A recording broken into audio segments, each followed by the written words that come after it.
What's up guys? I hope you are doing well. I am Veer. Welcome to Study Lord Family. दोस्तों, जब आप लोग तैयारी करते हैं, जब आप लोगों को बोला जाता है कि आप लोग करंट अफेयर तैयार कर रहे हैं, तो सब आप लोगों को बोलते हैं कि भाई साहब करंट अफेयर तो आप लोगों को पढ़ना है, पर लेकिन उसका स्टैटिक पोर्शन जरूर तैयार कर लेना। यानी कि करंट अफेयर में जो दिख रहा है वो सही है, पर लेकिन बैकग्राउंड में इंफॉर्मेशन जरूर जाकर एक बार देख लेना।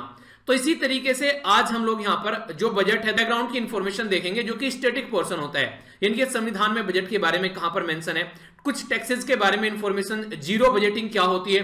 तो ये कुछ ऐसी चीजें हैं आप लोगों को डायरेक्ट ये बजट के अंदर देखने को नहीं मिलेगी, पर लेकिन हर साल जब भी बजट प्रस्तुत किया जाता है ये टर्म आप लोगों को बजट के अंदर जानने को मिलेगी। ये आप लोगों को हर साल के लिए फायदा पहुंचाएगी और कई बार मैक्सिमम क्वेश्चन जो होते हैं ये इसी स्टैटिक पोर्शन से बन जाते हैं। तो इसी स्टैटिक पोर्शन को मैं यहां पर इस वीडियो के अंदर कवर करने वाला हूं। इसके बाद में फिर जो नेक्स्ट वीडियो आप लोगों को देखने को मिलेगी उसमें हम लोग करंट वाला पोर्शन कवर करेंगे। तो काफी इंपॉर्टेंट रहेगी ये वीडियो आप लोगों को हर एक एग्जाम के लिए, जिसके अंदर भी यहां पर आप लोगों से इकोनॉमी से रिलेटेड क्वेश्चन पूछे जा सकते हैं और ऑब्जेक्टिव टाइप क्वेश्चन आप लोगों से एग्जाम में पूछे जाते हैं। तो टकटकी लगाकर वीडियो को देना।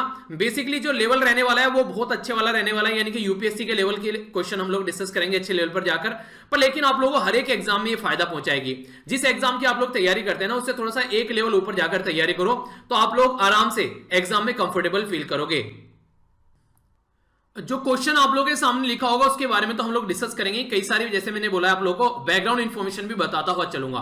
अगर आप लोगों से पूछा जाए कि हमारे संविधान में जो कॉन्स्टिट्यूशन के अंदर में बजट जो है वो कहां पर मेंशन है, किस आर्टिकल के अंदर मेंशन है, तो सबसे पहले तो यहां पर इंपॉर्टेंट बात यह है कि वहां पर बजट मेंशन है ही नहीं है। ठीक है, ये याद रखिएगा, वहां पर बजट मेंशन नहीं है। बजट की जगह से आप लोगों को देखने को मिलेगा, उसको बोलते हैं एनुअल फाइनेंशियल स्टेटमेंट। तो बजट शब्द जो है वो आप लोगों के संविधान में मेंशन नहीं है। तो एनुअल फाइनेंशियल स्टेटमेंट आप लोगों के संविधान में मेंशन है, यानी कि संविधान में लिखी हुई है, जिसको नॉर्मल भाषा में हम लोग बजट बोलते हैं। तो ये कौन से आर्टिकल के अंदर आता है? आर्टिकल 280, आर्टिकल 110, आर्टिकल 360 या फिर आर्टिकल 112? तो कौन से आर्टिकल के अंदर आता है? ए, बी, सी या फिर डी? तो ये आंसर आप लोगों को बताना है। फिर से बता देता हूं कि जैसे कि आप लोग क्वेश्चन अटेम्प्ट करें, पहले आंसर दीजिएगा, उसके बाद में आप लोगों को आंसर देखना है, तो लंबे समय तक आप लोग चीजों को याद रख पाएंगे। तो आंसर बताइए क्या होगा, ए, बी, सी या फिर डी?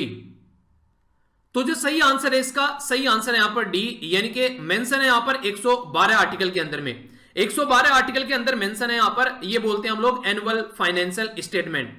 अब तक का हमारी कंट्री में अगर 2016 से पहले की आप लोग बात करें, हमारी कंट्री में जो बजट है वो last working day of February, यानी कि फरवरी के जो आखिरी वर्किंग डेज है उसमें प्रस्तुत किया जाता था। पर लेकिन फिलहाल अब ये हमारा बजट जो है वो 1 फरवरी को प्रस्तुत किया जाता है। तो ये इसके अंदर यहां पर चेंज लाया गया। इसी के साथ में जो इंपॉर्टेंट बात मैं आप लोगों को यहां पर बताऊं, अगर बात करें आज तक का हमारी कंट्री में जो सबसे ज्यादा बजट प्रस्तुत करने वाले फाइनेंस मिनिस्टर हैं, उनका नाम याद रखना, उनका नाम है मोरारजी देसाई। तो मोरारजी देसाई साहब के द्वारा सबसे ज्यादा हमारी कंट्री में बजट प्रस्तुत किए गए हैं। टोटल मिलाकर 10 बजट इनके द्वारा प्रस्तुत किए गए हैं। दूसरे नंबर पर है पी चिदम्बरम साहब। पी चिदम्बरम साहब के द्वारा 9 बजट प्रस्तुत किए गए। तीसरे नंबर पर है प्रणब मुखर्जी, मतलब थे, तो इनके द्वारा यहां पर 8 बजट प्रस्तुत किए गए थे। तो इस तरीके से कुछ इंपॉर्टेंट बातें जो है ये आप लोगों से पूछ ली जाती है एग्जाम के अंदर।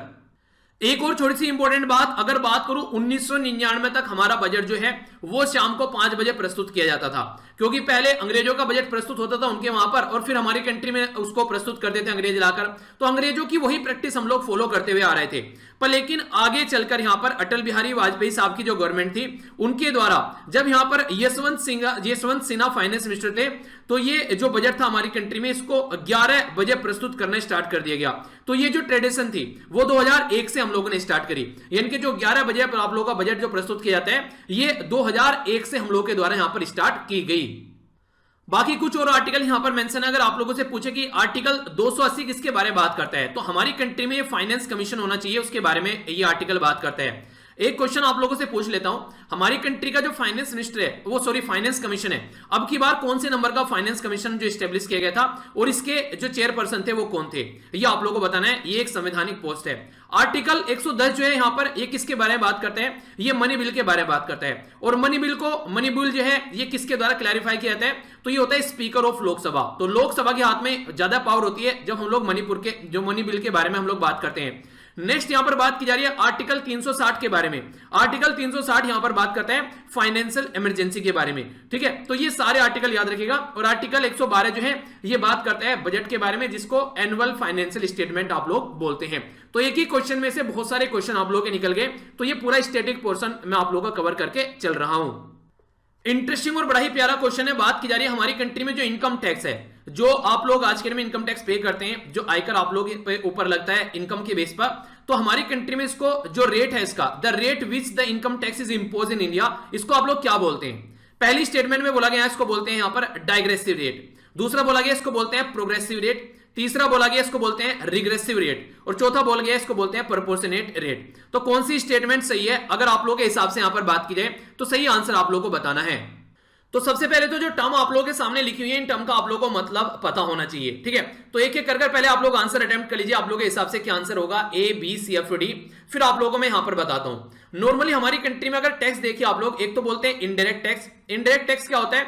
जब आप लोग इनडायरेक्ट वे में गवर्नमेंट को टैक्स पे करते हैं। आप लोग कोई पेन खरीद कर लेकर आए, कॉपी खरीद कर लेकर आए, दूध या फिर कोई बिस्किट या नमकीन जो भी आप लोग खरीदते हैं उसके ऊपर टैक्स आप लोग पे करते हैं।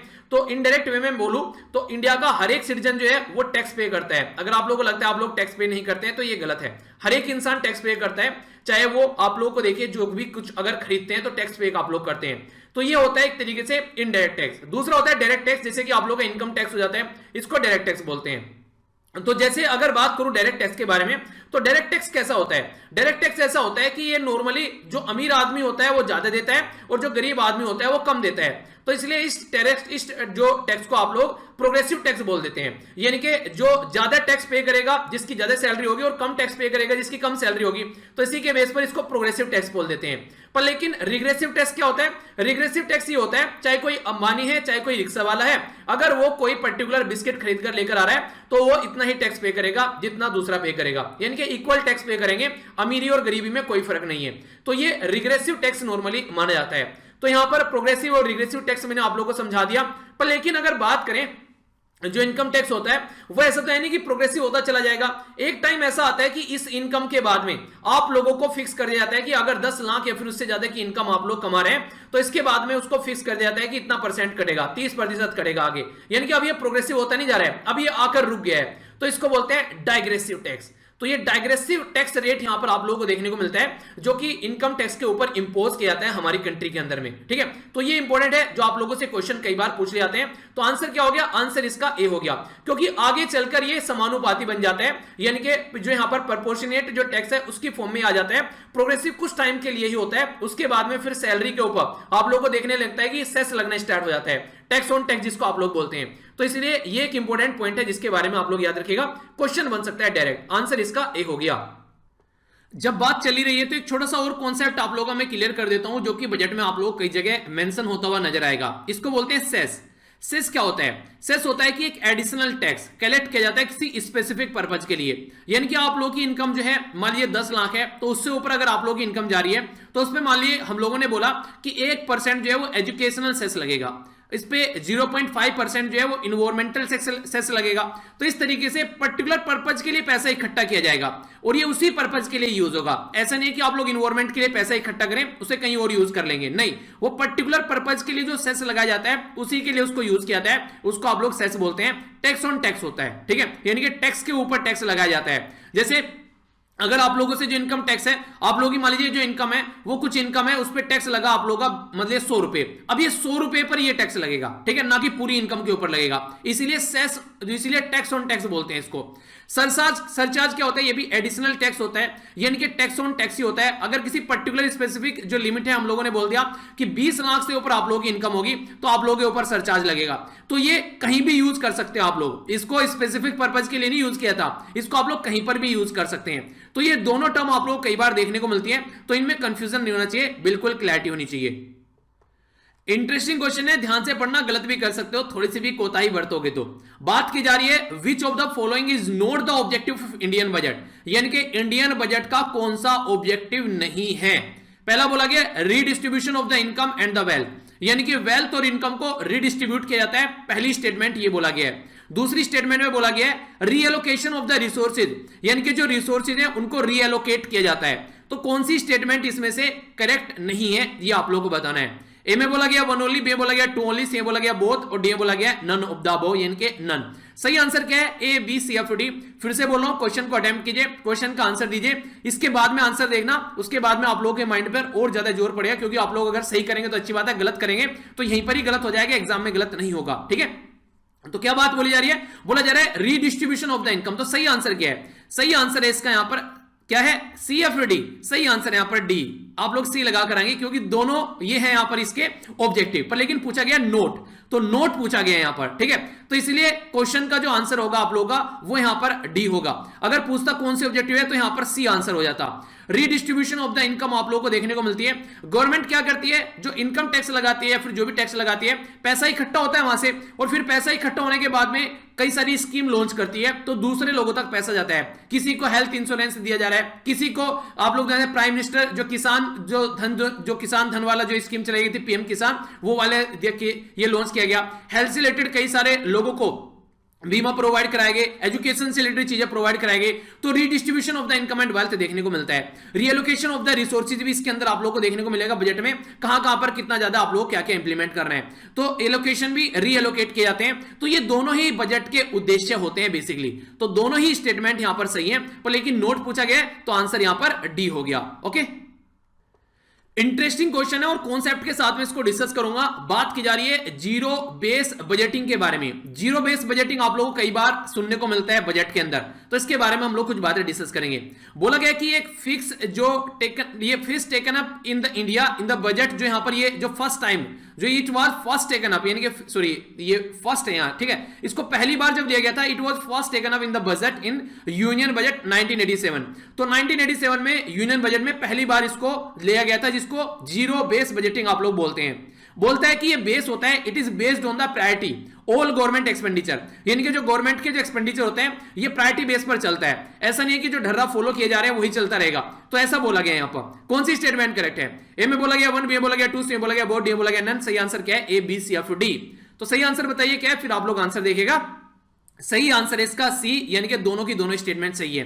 अब आप लोग एक बार समझ लीजिए क्या बात की जा रही है। अगर डेफिनेशन के बारे में मैं आप लोगों से बात करूं तो आंसर से आप लोग समझ सकते हैं जीरो बेस लिखा हुआ है, यानी कि आज की डेट में मैं आप लोगों को बोलूं कि मैं आप लोगों को 5 लाख रुपए देता हूं, और 5 लाख रुपए में आप लोगों को अपने एरिया में जाकर देखना है कौन झुग्गी झोपड़ी में जो बच्चे रहते हैं उनको पढ़ाना है, और ये जो पैसा है ये आप लोग खर्च करना है। ठीक है, तो यहां पर एक तो होता है ऐसा तरीका कि मान लीजिए आप लोगों को हर साल 5 लाख रुपए ही देता रहूं मैं, ठीक है, चाहे आप लोग खर्च करें चाहे आप लोग खर्च नहीं करें। पर लेकिन अगर मैं आप लोगों की परफॉर्मेंस देखूं कि आप लोगों को पहली बार 5 लाख रुपए देते, आप लोगों ने सारे के सारे खर्च कर दिए और रिजल्ट भी अच्छा आ रहा है उस एरिया में निकलकर, तो मैं आप लोगों को बोलूंगा चलो और पैसे ले लो भाई, ठीक है, आप 5 की जगह आपकी बार 7 लाख खर्च करो और अच्छे से और बच्चों को एजुकेशन दो। तो यानी कि प्रोग्रेसिव चीजें हो गई यहां पर पता चला 5 लाख देते, उसमें से 2 लाख खर्च किए और वहां से भी कोई रिजल्ट नहीं निकल कर आया, 3 लाख बच गए, तो फिर मैं बोलूंगा भाई साहब इसको कम करो। ठीक है, यानी कि एक नया बेस बनाकर चलेंगे, जो जीरो बेस होगा वहां से फिर से चीजों को एनालाइज किया जाएगा। ये पहले आप लोगों ने जो किया है उसके ऊपर डिपेंडेंट नहीं रहेगा कि पहले कितना पैसा दिया गया था। ठीक है, तो इससे मतलब नहीं करेगा कि पहले हायर दिया था लोअर दिया था, पर लेकिन जो एनालिसिस किया जाएगा अब आने वाले टाइम में जो चीजों को एनालाइज कर तो कॉस्ट क्या पड़ रही है, नीड क्या पड़ रही है, उसके हिसाब से काम किया जाएगा, ना कि पुराने बेस को रखते हुए आप लोग को आगे बढ़ना है। नया बेस नए एनालिसिस के बेस पर, तो इसको जीरो बेस बजटिंग बोलते हैं। आप लोग जानते हैं हमारी कंट्री में एक स्कीम चलाई जाती थी जिसमें जो हमारी कंट्री में मेंबर ऑफ पार्लियामेंट है उनको पैसे दिए जाते थे। ठीक है, तो मेंबर ऑफ पार्लियामेंट के जो लोकल एरिया डेवलपमेंट स्कीम बोलते हैं ना, एमपी लैड के नाम से, पर लेकिन कोविड-19 के चलते उसको सस्पेंड कर दिया गया अभी कुछ टाइम के लिए। तो वो जो स्कीम थी उसमें यह था कि मान लीजिए आप लोगों को 5 करोड़ रुपए मिल रहे हैं एक साल के लिए, 5 करोड़ में से आप लोगों ने 1 करोड़ खर्च किए, अगले साल फिर 5 करोड़ मिलेंगे, क्योंकि 4 करोड़ पहले बच गए, 5 करोड़ ये हो गए तो 9 करोड़ हो गए। तो इससे ये फर्क नहीं पड़ता था कि आप लोग खर्च कर रहे हैं खर्च नहीं कर रहे हैं, तो यहां पर आप लोगों को 5 करोड़ मिलते ही मिलते रहते थे।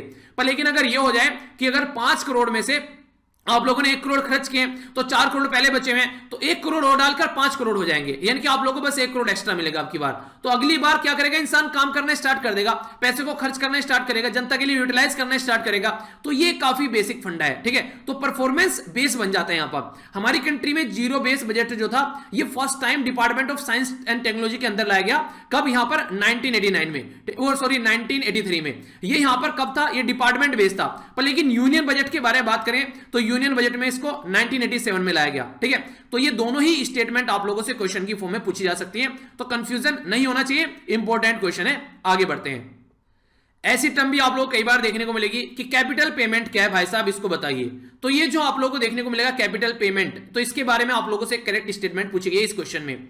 तो आप लोग अगर टर्म को भी थोड़ा समझ पाएंगे, मैंने आप लोग कई बार जब हम लोग द हिंदू न्यूज़पेपर का डिस्कशन करते हैं या फिर कोई भी वीडियो बनाते हैं उसमें ह्यूमन कैपिटल के बारे में मैंने आप लोगों से बात की है। ह्यूमन कैपिटल क्या होता है? जब इंसान को आप लोग अच्छी एजुकेशन देते हैं, अच्छी हेल्थ देते हैं और वो आगे चलकर ऐसे काबिल बन जाते हैं कि इंप्लॉयमेंट कर सके, तो हमारी कंट्री में कहीं ना कहीं वो काफी ज्यादा हमारी जीडीपी में कंट्रीब्यूट करता हुआ नजर आएगा। ऐसे अगर हर एक इंसान को हम लोग तैयार कर दें, तो पैसा लगाकर जब हम लोग एक ऐसा इंसान तैयार कर देते हैं कि जो पैसा कमाने लायक बन जाता है, तो वो कैपिटल बन गया। इसी तरीके से अगर कोई पैसा खर्च कर आप लोग कोई मशीन लेकर आते हैं और वो मशीन जो है आप लोग यूटिलाइज कर रहे हैं फिर से पैसा कमाने के लिए, तो वो कैपिटल बन गई आप लोग की।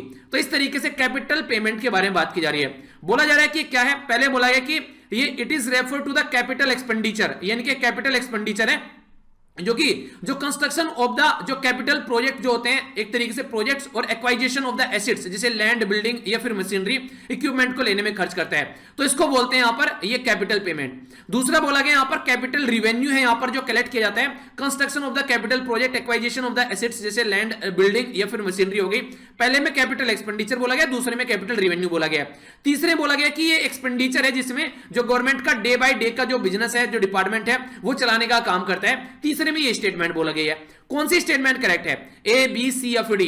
तो सही आंसर आप लोग बताइए, आप लोग के हिसाब से कौन सा आंसर सही है, और फिर आप लोग इसका आंसर देखिएगा। तो आप लोग के हिसाब से कौन सा आंसर सही है ये बताइए आप लोग।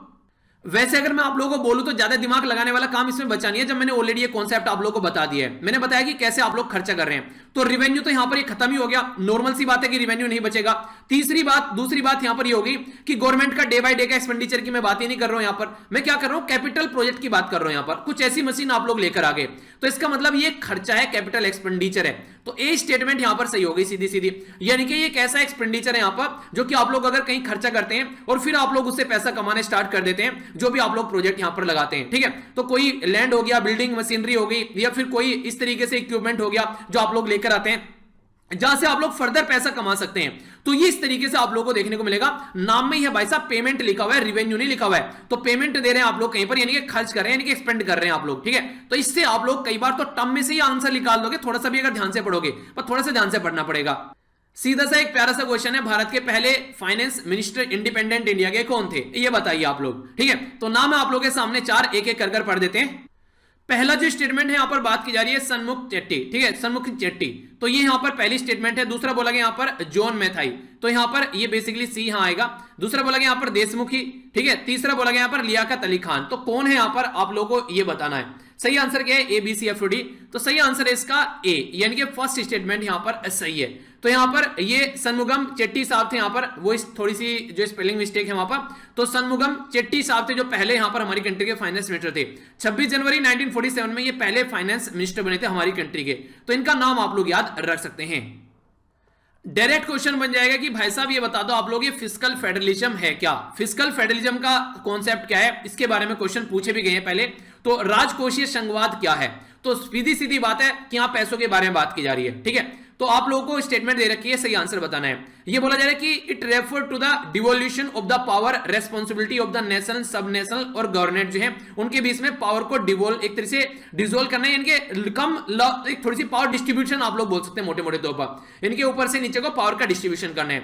दूसरा बोला गया कि फाइनेंशियल रिलेशन है यहाँ पर जो गवर्नमेंट की, जो फेडरल गवर्नमेंट होती है उसके अंदर, यानी कि गवर्नमेंट इन फेडरल गवर्नमेंट, मोटे मोटे तौर पर बोला जाए तो सेंटर और स्टेट के बीच में यहां पर ये एक तरीका फाइनेंशियल रिलेशन बोला गया है। तीसरा बोला गया अमाउंट ऑफ मनी जो हाउस होल्ड के पास में अवेलेबल है खर्च करने के लिए, सेव करने के लिए, आफ्टर इनकम टैक्स जो वो पे करते हैं उसके बाद में जो पैसा बच जाता है, इनके इनकम टैक्स पे करने के बाद में जो पैसा खर्च करने के लिए बच जाता है, ये इनके यहां पर इसको फिस्कल फेडरलिज्म आप लोग बोलते हैं। तीसरा बोला गया कि ये यहां पर एक तरीके से पर कैपिटा इनकम है जो अबोव मिनिमम स्पेसिफिक जो पॉपुलेशन है उससे ऊपर अगर बढ़ते हैं, ठीक है, पॉपुलेशन टेंड्स टू इंक्रीज, इनकी एक तरीके से ये एक तरीके की इस तरीके की इनकम बोली गई यहां पर जो पर कैपिटा कैटेगरी में आप लोग काउंट नहीं करते कि इस पर्टिकुलर एरिया में इतने लोग रहते हैं, इस किसके हिस्से में कितनी इनकम आती है। तो तीसरी चौथी स्टेटमेंट ये है। सही आंसर क्या है, A, B, C, F, D? तो सही आंसर क्या है यहां पर, सही आंसर यहां पर इसका बी। ये क्या है, ये एक तरीके सेंट्रल और स्टेट के बीच में जो रिलेशन होता है ना उसके बारे में यहां पर बात की जा रही है। तो जो फेडरल सिस्टम होती है, संघवाद का ढांचा जिसको बोलते हैं ना, तो इसके बारे में बात करते हैं। ये तीन तरीके का नॉर्मली आप लोगों को देखने को मिल जाते हैं। वैसे अगर फेडरलिज्म के बारे में बात करूं मैं आप लोगों से, कोऑपरेटिव फेडरलिज्म है एक, तो कि हम मिलकर काम करेंगे भाई साहब, जहां जहां जो दिक्कत है उसका सॉल्यूशन निकालेंगे। इसी के साथ में क्रिएटिव फेडरलिज्म है, कौन कौन कितना क्रिएटिव निकल के आता है अपने काम करने में, और कॉम्पिटिटिव फेडरलिज्म है, एक दूसरे के साथ में कैसा कॉम्पिटिशन देखने को मिलता है। तो इस तरीके से जो फेडरलिज्म के कॉन्सेप्ट है ये अलग अलग पोर्शन में डिवाइड किए जाते हैं, ठीक है। तो इसके बारे में भी आप लोग आइडिया रखिएगा। तो मैंने आप लोगों से फिस्कल फेडरलिज्म के बारे में बात की, तो सेंट्रल स्टेट के साथ में मिलकर अगर आज की डेट में बात करूं, इसे हमारे संविधान में आर्टिकल 280 है, तो फाइनेंस कमीशन के बारे में बात करते हैं। तो फाइनेंस कमीशन भी हमारी कंट्री में जो टैक्स के डिस्ट्रीब्यूशन के बारे में बात करता है, ठीक है। तो वो भी यहां पर इसी कॉन्सेप्ट पर काम करता हुआ नजर आता है। ये काफी interesting scheme last year launch की गई थी, इसमें बात किया गया था विवाद से विश्वास तक की स्कीम। ये याद रखिएगा किससे रिलेटेड है। यहां पर ये ए में बोला गया इनकम टैक्स, बी में बोला गया डायरेक्ट टैक्स, तीन में बोला गया यहां पर बोथ डायरेक्ट और इनडायरेक्ट टैक्स, तीसरे बोला गया यहां पर ये इनडायरेक्ट, ये यहां पर नॉन कोई से के लिए भी नहीं है, इनकम टैक्स नहीं, सॉरी इनडायरेक्ट टैक्स। तो indirect tax, direct tax, both direct और इनडायरेक्ट, और कोई सा भी नहीं है। सही आंसर क्या है? BCFD। तो सही आंसर आप लोगों को यहां पर इसका देखने को मिलेगा डायरेक्ट टैक्स, ठीक है। तो डायरेक्ट टैक्स के लिए यहां पर इसको लॉन्च किया गया था, ये थी बेसिकली बी आंसर। ये यहां पर क्या था कि जो भी इनकम टैक्स पेंडिंग पड़े हुए हैं वो अपने इनकम टैक्स को भरो जल्दी से जल्दी, और एक तरीके से विवाद से विश्वास, इनके विश्वास में कन्वर्ट किया जाएगा। जो इनकम टैक्स पे कर रहे हैं सही तरीके से, उनके ऊपर कोई भी प्रतिबंध नहीं लगे, कोई भी उनके ऊपर एक तरीके से पेनल्टी वगैरह नहीं लगी। अगर आप लोगों ने अब तक पे नहीं किया है तो आप अब भी आकर इसको पे कर सकते हैं। तो एक विश्वास क्रिएट करने की कोशिश की जाएगी, ऐसा यहां पर बोला गया, ठीक है। तो ये थे कुछ क्वेश्चन जो मुझे आप लोगों के साथ में डिस्कस करने थे। मैं आशा करता हूं कि कुछ ना कुछ फायदा आप लोगों को जरूर देखने को मिला होगा, कुछ नया सीखने को मिला होगा। तो अगर नया सीखने को मिला है तो इसी तरीके से आप लोग कनेक्ट रह सकते हैं मेरे साथ में। फीडबैक जरूर दीजिए, वीडियो को लाइक और डिसलाइक करके। नेक्स्ट लेक्चर में मिलता हूं। बड़ों को नमस्ते, छोटों को प्यार, छोटी सी लाइफ एंजॉय करें यार। तब तक के लिए जय हिंद।